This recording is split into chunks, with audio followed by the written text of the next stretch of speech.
ఈ వీడియోలో మనం భగవద్గీత అధ్యాయము 1 శ్లోకము 37ను పరిశీలిద్దాం.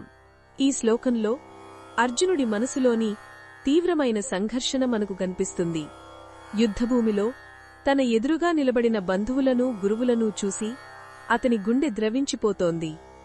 అతను శ్రీకృష్ణుడితో ఇలా అంటున్నాడు, ఓ మాధవా, వీళ్లంతా ఎవరో కాదు, మనవాళ్లే. ధృతరాష్ట్రుని కుమారులు, మన దాయాదులు, మన రక్తసంబంధీకులు. వీరిని చంపి మనం రాజ్యాన్ని పొందినా ఆ విజయంలో మనకు సంతోషం ఎలా వస్తుంది? సొంతవాళ్ల ప్రాణాలు తీసి సంపాదించిన ఆస్తిలో ఆనందం ఉంటుందా? ఇది మనం కూడా ఆలోచించాల్సిన విషయం.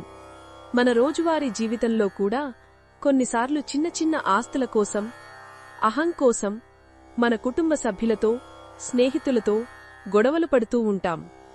గెలిచామని అనుకుంటాంగాని ఆ గెలుపు వెనుక బంధాలు తెగిపోయిన బాధ మనల్ని జీవితాంతం వెంటాడుతూనే ఉంటుంది. అర్జునుడు అదే అంటున్నాడు. బంధువులను చంపడం వలన వచ్చే పాపం ఒకవైపు, వారిని కోల్పోవడం వల్ల కలిగే దుఃఖం మరోవైపు. ఈ రెండింటి మధ్య నలిగిపోతూ తనకు ఈ యుద్ధమే వద్దని స్పష్టం చేస్తున్నాడు. అతను శ్రీకృష్ణుడిని మాధవ అని పిలవడంలో కూడా ఒక లోతైన అర్థం ఉంది. మాధవుడు అంటే లక్ష్మీదేవి భర్త, అంటే ఐశ్వర్యానికి, సౌభాగ్యానికి అధిపతి.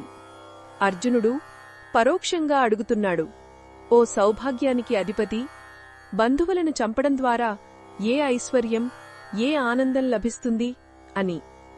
ఇది కేవలం రాజ్యాన్ని గెలవడం గురించి కాదు, మనసు యొక్క శాంతిని గెలవడం గురించి. సొంతవాళ్ల శవాల మీద నడిచి పొందే సింహాసనం కంటే వారితో కలిసి పేదరికంలో బ్రతకడమే మేలు అని అర్జునుడి భావన. ఈ మాటలలో అతని నిస్సహాయత, ధర్మసంకటం స్పష్టంగా కనిపిస్తున్నాయి. ఈ శ్లోకం మనకు ఒక ముఖ్యమైన సత్యాన్ని గుర్తుచేస్తుంది.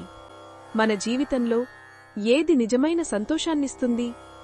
భౌతికమైన విజయాలా, లేక మన అనుబంధాలలోని మాధుర్యమా?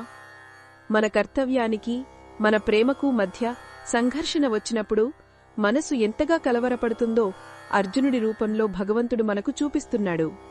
ఇది ఈ శ్లోకంలోని భావాన్ని వివరించడమే లక్ష్యం. మరిన్ని భగవద్గీత శ్లోకాల అర్థాన్ని తెలుసుకోవాలంటే మా తదుపరి వీడియోలను తప్పకుండా చూడండి.